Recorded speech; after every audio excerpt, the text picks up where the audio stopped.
Hey everyone, David Chen here, and today I wanted to review the new 4K Ultra HD version of Mission Impossible Fallout.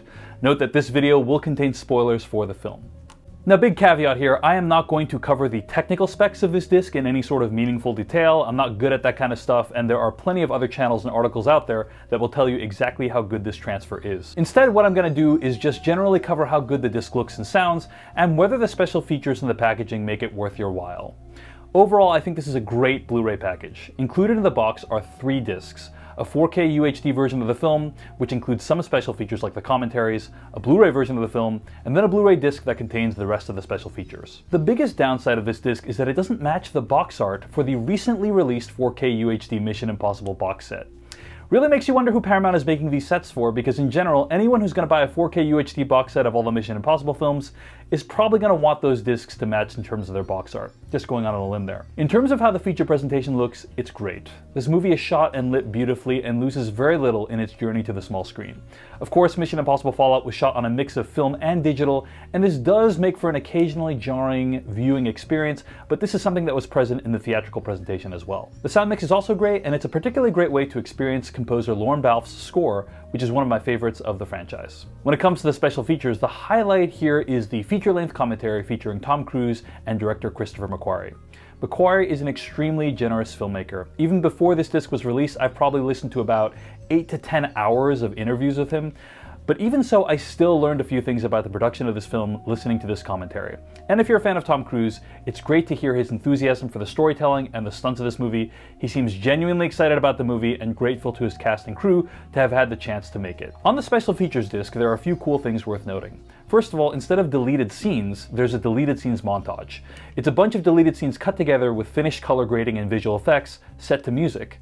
The objective of including this was just to give you a sense of all the hard work put into this film that you didn't see in the final product. I personally would have preferred to see all the complete deleted scenes here, as it would have been fascinating to get more insight into how they decided to structure the final story, but my sense is that director Christopher McQuarrie wants us all to think of the final film as the definitive version, the director's cut as it were, and putting in completed deleted scenes here might have muddied the waters a little bit. That's my guess. There's also a ton of featurettes about the making of virtually every major set piece in this movie, where you learn really cool tidbits about production, like how they spent hundreds of jumps prepping for the Halo jump sequence, or how they needed 6 helicopters for that chase sequence at the end, or how they needed to airlift 150 crew onto the site for the final fight scene that they shot at Pulpit Rock.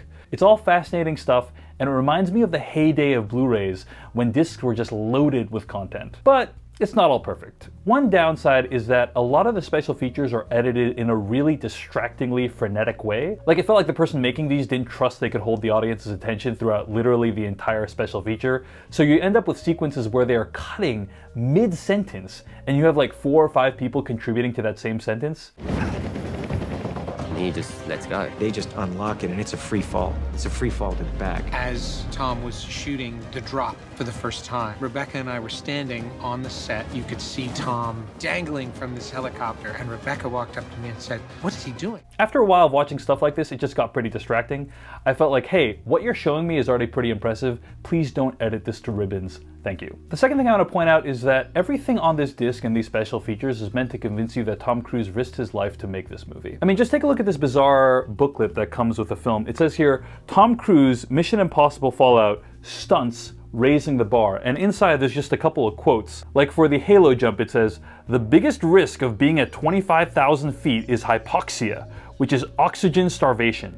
Alan Hewitt, British Army's Parachute Regiment." The foot chase here.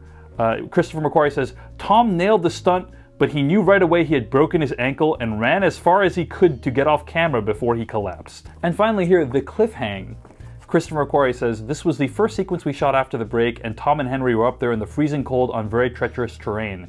We filmed it only 9 weeks after Tom's ankle break. It was still broken while climbing the side of the cliff, and it was extremely uncomfortable for him." Anyway, I have no doubt that people put themselves in danger for this movie, but the special features do a lot to downplay all the safety precautions that were taken.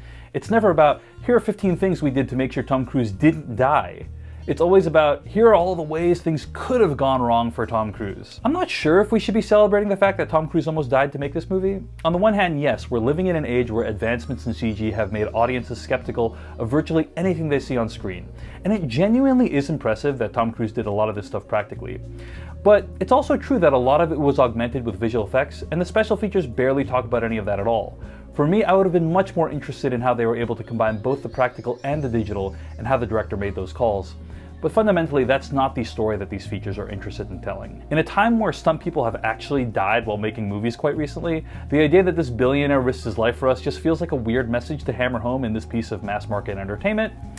But maybe that's just me. Those minor issues aside, if you're a big fan of Mission Impossible Fallout like I am, I think you'll find this disc is worth your money. I just wish they had made the box art match. This is David Chen, and if you enjoyed this video, you can follow me on this channel, subscribe for more of my work, follow me on Twitter, and subscribe to my emails at davechen.net/letters. Thanks for watching. See you in the next one.